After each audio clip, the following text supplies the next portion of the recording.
Hola a todos, soy parte del equipo de desarrollo de Coenvy y en este video vamos a ver cómo agregar una integración y seleccionar un workspace. Primero que todo necesitamos tener configurada una organización y luego seleccionamos un proyecto, también configurado previamente. Si no has hecho estos pasos, te recomiendo ver otros videos anteriores y así poder estar en este punto.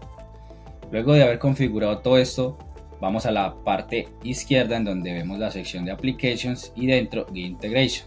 Como vemos no tenemos ninguna integración, vamos a agregar una nueva. Le vamos a colocar el nombre de demo y vamos a seleccionar el proveedor de GitHub que es para este ejemplo. Luego damos los permisos requeridos a cuáles repositorios u organizaciones requerimos integración. En este apartado vamos a encontrar que podemos seleccionar nuestros workspaces que fueron autenticados o autorizados por nuestra cuenta de GitHub. En este ejemplo vamos a seleccionar el personal, vamos a darle a actualizar